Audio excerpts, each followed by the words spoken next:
گوادر بندرگاہ صرف پاکستان کے لیے ہی نہیں بلکہ بہت سارے ممالک کے لیے سمندری تجارت کا راستہ کھول دے گی۔ چین کے دفاعی، تجارتی اور علاقائی مفادات کے لیے گوادر پورٹ اس کی شاہراہ کی حیثیت رکھتی ہے، اور یہ منصوبہ دنیا کے ممالک کو بندرگاہوں اور سڑکوں کے راستے تجارت کے تمام مواقعوں سے فائدہ اٹھانے کی دعوت دیتا ہے، جس کا سب سے بڑا فائدہ چین کے بعد پاکستان کو ہی ہونے والا ہے۔ گوادر میں ایک انٹرنیشنل ایئرپورٹ کی تعمیر مکمل ہونے والی ہے۔ پاکستان کا اس لحاظ سے سب سے بڑا انٹرنیشنل ایئرپورٹ ہوگا، جس کا رقبہ 4300 ایکڑ پر مشتمل ہے۔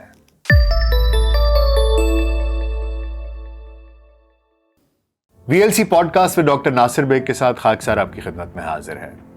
گوادر اور سی پیک گزشتہ 1.5 دہائی سے پاکستان کی معیشت، اکانومی کے ساتھ جڑے ہوئے ہیں۔ جب بھی گوادر کی بات آتی ہے، سی پیک کی بات آتی ہے، تو ہر کوئی یہی کہتا ہے کہ پاکستان کا اکنامک ریوائول ان دو منصوبوں کے ساتھ جڑا ہوا ہے۔ یہ منصوبے کیا ہیں، ان کے بارے میں آج کچھ گفتگو کریں گے۔ گوادر شہر پاکستان کے جنوب مغرب میں صوبہ بلوچستان میں واقع ہے۔ یہ شہر اپنے خاص محل وقوع، جغرافیائی اہمیت، دنیا کے سب سے بڑے بحری تجارتی راستے پر واقع اور دنیا کی جدید ترین بندرگاہ ہونے کے باعث عالمی سطح پر جانا جاتا ہے۔ 60 کلومیٹر طویل ساحلی پٹی والا یہ شہر 21ویں صدی کی تمام ضروریات سے آراستہ ایک جدید بندرگاہ ہے، اور اس کی اہمیت روز بروز بڑھتی جا رہی ہے۔ آنے والے وقت میں نہ صرف پاکستان بلکہ چین، افغانستان اور وسط ایشیا کے ممالک کی بحری تجارت کا زیادہ تر دار و مدار اسی بندرگاہ پر ہوگا۔ گوادر دراصل بلوچی زبان کے دو الفاظ یعنی گوات جس کے معنی کھلی ہوا اور در جس کے معنی دروازہ ہیں ان سے مل کر بنا ہے، یعنی کھلی ہوا کا دروازہ، اور بعد میں مختصر ہو کر یہ نام گوادر سے گوادر ہو گیا۔ تو آئیے گوادر کی تاریخ پر ایک مختصر سی نظر ڈال لیتے ہیں۔ گوادر کا علاقہ کسی زمانے میں سلطنت فارس کا حصہ تھا۔ اس کے بعد یہاں پر عرب حکمرانوں نے بھی حملے کیے، پرتگالیوں نے بھی حملے کیے، لیکن اگر ریسنٹ ہسٹری میں جائیں تو 1783 میں مسقط کے بادشاہ سعد سلطان کا اپنے بھائی سے جھگڑا ہو گیا، اور اس نے خان آف قلات کو ایک خط لکھا جس میں اس نے یہاں آنے کی خواہش ظاہر کی۔ چنانچہ خان نے نہ صرف سلطان کو فوری طور پر آ جانے کو کہا بلکہ گوادر کا علاقہ اور وہاں کی آمدن بھی لامحدود وقت کے لیے سلطان کے نام کر دی، جس کے بعد سلطان نے گوادر میں آ کر رہائش اختیار کر لی۔ 1797 میں سلطان واپس مسقط چلا گیا اور وہاں اپنی کھوئی ہوئی حکومت واپس حاصل کر لی۔ 1804 میں سلطان کی وفات کے بعد اس کے بیٹے حکمران بن گئے، تو اس دور میں بلیدیوں نے ایک بار پھر گوادر پر قبضہ کر لیا، جس پر مسقط سے فوجیوں نے آ کر اس علاقے کو بلیدیوں سے واگزار کروایا۔ 1838 کی پہلی افغان جنگ میں برطانیہ کی توجہ اس علاقے پر ہوئی، تو بعد میں 1861 میں برطانوی فوج نے میجر گولڈ سمتھ کی نگرانی میں آ کر اس علاقے پر قبضہ کر لیا، اور 1863 میں گوادر میں اپنا ایک اسسٹنٹ پولیٹیکل ایجنٹ مقرر کر دیا۔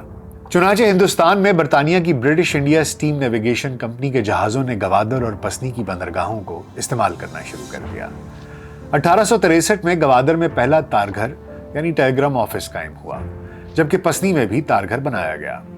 1894 کو گوادر میں پہلا پوسٹ آفس کھلا، جبکہ 1903 کو پسنی اور 1904 کو اورماڑہ میں ڈاک خانے قائم کیے گئے۔ 1947 میں جب بر صغیر کی تقسیم ہوئی اور بھارت اور پاکستان کے نام سے دو بڑی ریاستیں معرض وجود میں آئیں، تو اس وقت گوادر عمان کی ملکیت تھا۔ 8 ستمبر 1958 کو پاکستان کے اس وقت کے وزیر اعظم فیروز خان نون نے گوادر کو عمان سے 5.5 ارب روپے میں خرید لیا۔ اس رقم کی ادائیگی سر آغا خان چہارم نے کی، جس کے ساتھ ہی گوادر کے عرب دور کا سورج غروب ہو گیا۔ 1965 میں پاکستان کی حکومت نے گوادر کو تحصیل کا درجہ دے کر اسے ضلع مکران میں شامل کر دیا۔ 1977 میں مکران کو ڈویژن کا درجہ دے دیا گیا، اور 1 جولائی 1977 کو تربت، پنجگور اور گوادر 3 اضلاع بنائے گئے۔ 1954 میں یونائٹڈ اسٹیٹس جیولوجیکل سروے کی ایک ٹیم نے اس علاقے کا دورہ کیا اور گوادر کو بندرگاہ کے لیے موزوں ترین علاقہ ڈکلیئر کیا۔ 1958 میں فیلڈ مارشل ایوب خان کے دور میں ہی گوادر میں جدید بندرگاہ بنانے کا منصوبہ بن گیا، مگر فنڈز کی کمی اور دیگر ملکی اور بین الاقوامی معاملات اور سیاسی مصلحتوں کی وجہ سے اس کی تعمیر کا کام شروع نہ ہو سکا۔ مگر جب امریکہ نے طالبان حکومت کے خاتمے کے لیے افغانستان پر حملہ کیا تو اس کے بعد ابھی 4 ماہ بھی نہیں گزرے تھے کہ پاکستان اور چین نے مل کر گوادر میں 21ویں صدی کی ضرورتوں کے مطابق بندرگاہ بنانے کی ٹھان لی، لیکن عالمی مخالفتوں کی وجہ سے یہ کام زیادہ دیر تک جاری نہ رہ سکا۔ محل وقوع کی بات کریں تو یہ بندرگاہ بحیرہ عرب کے کنارے واقع ہے۔ جغرافیائی لحاظ سے یہ شہر مشرقی دنیا کو مغربی دنیا سے ملاتا ہے اور دنیا کی آبادی کو 2 حصوں میں تقسیم کرتا ہے۔ گوادر بندرگاہ خلیج فارس اور خلیج عمان کے کنارے پر واقع ہے۔ خلیج فارس کے دہانے پر واقع یہ خطہ تیل کی عالمی نقل و حمل کے لیے انتہائی اہم مقام ہے اور پوری دنیا کے تیل کی 1/3 ترسیل اسی راستے سے ہوتی ہے۔ اس ریجن میں دبئی، عمان، ایران، عراق اور سعودی عربیہ کی کم و بیش 60 سے زیادہ چھوٹی بڑی بندرگاہیں ہیں۔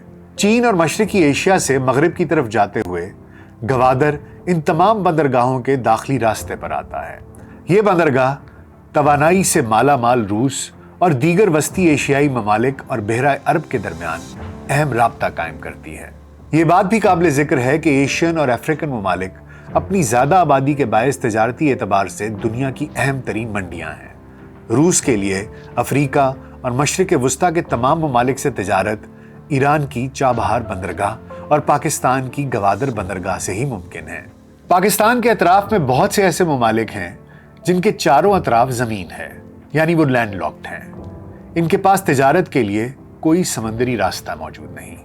ان ممالک میں ازبکستان، تاجکستان، قازقستان، افغانستان اور وسط ایشیا کے دیگر ممالک شامل ہیں جن کو گوادر تک راستہ فراہم کیا جا رہا ہے تاکہ وہ بھی دنیا میں اپنی برآمدات کر سکیں۔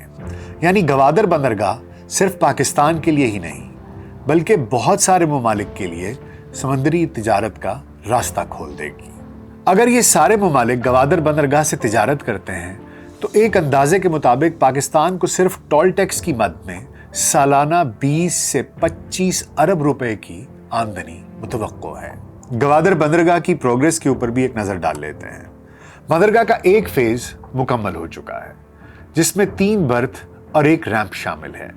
ایک برتھ کی لمبائی 600 میٹر ہے جس پر بیک وقت کئی جہاز کھڑے ہو سکتے ہیں، جبکہ دوسرے فیز میں 10 برتھوں کی تعمیر متوقع ہے۔ بندرگاہ چلانے کے لیے تمام بنیادی سامان اور آلات بھی لگ چکے ہیں، مگر یہاں پر کام اس لیے نہیں ہو رہا کہ دوسرے علاقوں جیسے وسط ایشیا کے ممالک کے لیے رابطہ سڑکیں موجود نہیں ہیں اور اس مقصد کے لیے کئی بین الاقوامی معیار کی سڑکیں بنوائی جا رہی ہیں۔ مثلاً M8 کی تعمیر پر کام شروع ہو چکا ہے جو تقریباً 892 کلومیٹر طویل موٹر وے ہوگی، جو گوادر کو تربت، اواران، خزدار اور رتو ڈیرو سے ملائے گی اور پھر M7، M6 اور انڈس ہائی وے کے ذریعے گوادر کا چین کے ساتھ زمینی راستہ قائم کرنے میں مددگار ثابت ہوگی۔ اس کے علاوہ گوادر کو ایران اور افغانستان کے ساتھ ملانے کے لیے بھی سڑکوں کا جال بچھایا جا رہا ہے۔ 2 کوالٹیز جو گوادر کو باقی کی بندرگاہوں سے ممتاز کرتی ہیں وہ ہیں اس کی گہرائی اور دوسری یہ کہ یہ گرم پانی والی بندرگاہ ہے۔ یہ بندرگاہ خلیج فارس، بحیرہ عرب، بحیرہ ہند، خلیج بنگال اور اسی سمندری پٹی پہ واقع تمام بندرگاہوں سے زیادہ گہری ہے اور اس میں بڑے بڑے کارگو بحری جہاز بآسانی لنگر انداز ہو سکتے ہیں، جن میں 2.5 لاکھ ٹن وزنی جہاز تک شامل ہیں۔ بندرگاہ کی گہرائی 14.5 میٹر ہے۔ یہ ایک بڑی، وسیع اور محفوظ بندرگاہ ہے۔ دنیا کی چند بڑی اور گہری بندرگاہیں کچھ یوں ہیں۔ چین کی شنگھائی بندرگاہ کی گہرائی 15 میٹر ہے۔ سنگاپور بندرگاہ کی گہرائی 16 میٹر ہے۔ UAE میں جبل علی بندرگاہ کی گہرائی 17 میٹر ہے۔ گوادر کی قدرتی گہرائی ہی تقریباً 15 میٹر ہے، جبکہ مستقبل میں اسے 20 میٹر تک گہرا کرنے کی منصوبہ بندی بھی کی جا رہی ہے۔ اب آئیے یہ بھی دیکھ لیتے ہیں کہ اس پورٹ سے چین کو کیا فائدہ ہوگا۔ گوادر پورٹ کی سب سے زیادہ اسٹریٹجک اہمیت چین کے لیے ہے۔ چین کے دفاعی، تجارتی اور علاقائی مفادات کے لیے گوادر پورٹ اس کی شاہراہ کی حیثیت رکھتی ہے۔ گوادر پورٹ کے ذریعے چین ہزاروں کلومیٹر دور سے تیل اور گیس درآمد کرنے کے فاصلے کو کافی حد تک کم کرنے میں کامیاب ہو سکتا ہے۔ چین کی 60% توانائی کے ذرائع خلیج فارس کے راستے شری لنکا، آبنائے ملاکا کے ذریعے پہنچتے ہیں، جس کے لیے چینی بحری جہازوں کو 10,000 کلومیٹر آبنائے ملاکا کا راستہ طے کرنا پڑتا ہے، جبکہ گوادر پورٹ کی وجہ سے یہ فاصلہ 2700 سے 3000 کلومیٹر رہ جائے گا۔ دوسرا فائدہ چین کو یہ بھی ہے کہ اس کی آبنائے ملاکا سے جان چھوٹ جائے گی۔ آبنائے ملاکا انڈین اوشن میں واقع انڈمان سی کو پیسیفک اوشن میں واقع ساؤتھ چائنا سی کے ساتھ ملاتا ہے۔ اس روٹ کا سب سے بڑا تھریٹ یہ ہے کہ وہاں پر امریکی بحری بیڑا بھی موجود ہے اور چائنا کو انڈین اوشن انڈیا کے پاس سے انڈمان سی سے گزرنا پڑتا ہے۔ چین عرب ممالک سے روزانہ کی بنیاد پر تقریباً 60 لاکھ بیرل تیل منگواتا ہے، جس کا سفر 12,000 کلومیٹر کے قریب بنتا ہے، لیکن اس راستے میں حریف ممالک کی وجہ سے چین کو خدشہ رہتا ہے۔ اگر یہ ممالک کسی بھی وقت یہ لائن کسی سازش کے تحت کاٹ دیں تو چین کی معیشت برباد ہو سکتی ہے، اور اس کا بہترین متبادل سی پیک ہے۔ نہ صرف یہ کہ اس راستے کو اختیار کرنے سے چین کو سالانہ 20 ارب ڈالر کی بچت ہوگی، بلکہ پاکستان کو تیل کی راہداری کی مد میں سالانہ 5 ارب ڈالر ملیں گے۔ اب ایک نظر اس پہ بھی دوڑا لیتے ہیں کہ اس کا پاکستان کو کیا فائدہ ہوگا۔ چین سے ان ممالک کی درآمدات اور برآمدات سے پاکستان کو حاصل ہونے والی راہداری کی وصولی سے پاکستان کی معیشت کا معیار بہتر ہوگا۔ سی پیک کے تحت پاکستان کے بڑے شہروں میں خصوصی اقتصادی زونز بنیں گے، جن کی وجہ سے پاکستان چین کی طرح دنیا کی فیکٹری بن جائے گا۔ دنیا بھر کی کمپنیاں اپنی انڈسٹری پاکستان میں منتقل کریں گی اور یہاں ہر طرف کارخانے ہی کارخانے نظر آئیں گے۔ سعودی عرب نے بھی گوادر میں دنیا کی سب سے بڑی آئل سٹی تعمیر کرنے میں دلچسپی ظاہر کی ہے، جس کے تحت 10 ارب ڈالر کی لاگت سے آئل ریفائنری بنائی جائے گی۔ ماہرین کے مطابق ون بیلٹ ون روڈ منصوبے میں اب تک 100 سے زائد ممالک شمولیت اختیار کر چکے ہیں، اور یہ منصوبہ دنیا کے ممالک کو بندرگاہوں اور سڑکوں کے راستے تجارت کے تمام مواقعوں سے فائدہ اٹھانے کی دعوت دیتا ہے، جس کا سب سے بڑا فائدہ چین کے بعد پاکستان کو ہی ہونے والا ہے۔ گوادر میں ایک انٹرنیشنل ایئرپورٹ کی تعمیر مکمل ہونے والی ہے۔ نیو گوادر انٹرنیشنل ایئرپورٹ، جو ستمبر 2023 میں امکانی طور پر بین الاقوامی پیسنجرز اور کارگو پروازوں کے لیے کھلنے ہی والا ہے، پاکستان کا اس لحاظ سے سب سے بڑا انٹرنیشنل ایئرپورٹ ہوگا، جس کا رقبہ 4300 ایکڑ پر مشتمل ہے۔ 50 ارب روپے سے زائد کی لاگت سے بننے والا new Gwadar international airport Pakistan کا سب سے بڑا گرین فیلڈ ایئرپورٹ ہوگا۔ یہ ایئرپورٹ چینی کمپنیاں پاکستان سول ایویشن اتھارٹی کے تعاون کے ساتھ تعمیر کر رہی ہیں، جس میں state of the art passenger terminal اور کارگو ٹرمینل کی تعمیر آخری مراحل میں داخل ہو چکی ہے۔ New Gwadar international airport Balochistan کی بندرگاہ گوادر کے لیے عالمی اہمیت کا حامل ہے۔ 4300 ایکڑ رقبے پر محیط نیو گوادر انٹرنیشنل ایئرپورٹ کا رن وے 3658 میٹر ہے۔ اس کے رن وے کی لمبائی 2000 میٹر رکھی گئی ہے اور یہ مکمل ہو چکی ہے۔ نیو گوادر انٹرنیشنل ایئرپورٹ کے رن وے پر دنیا کا سب سے بڑا مسافر بردار طیارہ ایئربس A380 لینڈ اور ٹیک آف کر سکتا ہے۔ اس طرح یہ پاکستان کے دوسرے سب سے بڑے انٹرنیشنل ایئرپورٹ کی حیثیت ستمبر میں حاصل کر لے گا، جہاں 600 مسافروں کو لے کر محو پرواز ہونے کی صلاحیت رکھنے والا A380 طیارہ لینڈ اور ٹیک آف کر سکے گا۔ آئیے اب ایک نظر اس پہ بھی ڈال لیتے ہیں کہ سی پیک کیا ہے۔ سی پیک ایک بہت بڑا تجارتی منصوبہ ہے، جس کا مقصد جنوب مغربی پاکستان سے چین کے شمال مغربی خود مختار علاقے سنکیانگ تک گوادر بندرگاہ سے ریلوے لائن اور موٹر وے کے ذریعے تیل اور گیس کی کم وقت میں ترسیل کرنا ہے۔ گوادر سے کاشغر تک تقریباً 2442 کلومیٹر طویل ریلوے لائن بنانے کا بھی منصوبہ ہے، جس پر کئی سال لگیں گے اور اس پر کل 46 بلین ڈالرز کی لاگت آئے گی۔ اس منصوبے کے تحت شاہراہ ریشم میں توسیع بھی کی جا رہی ہے، جس کے ذریعے دیگر ممالک کو سی پیک روٹ سے ملا کر گوادر سے لنک کیا جائے گا۔ سی پیک کے تحت چین نے پاکستان کو سینٹرل، ایسٹرن اور ویسٹرن 3 حصوں میں تقسیم کیا۔ پھر انہی کے مطابق پاکستان میں سڑکوں کا ایک ایسا جال بچھایا کہ پاکستان کے تمام علاقوں کو موٹر ویز کے ذریعے گوادر سے لنک کر دیا۔ ان موٹر ویز پر ایک دہائی کے دوران تقریباً 70% کام مکمل ہو چکا ہے، جبکہ باقی جاری ہے۔ یہ سڑکیں بنانے کا مقصد یہ تھا کہ پاکستان کے ہر حصے میں بنائے جانے والی مصنوعات کو آسانی سے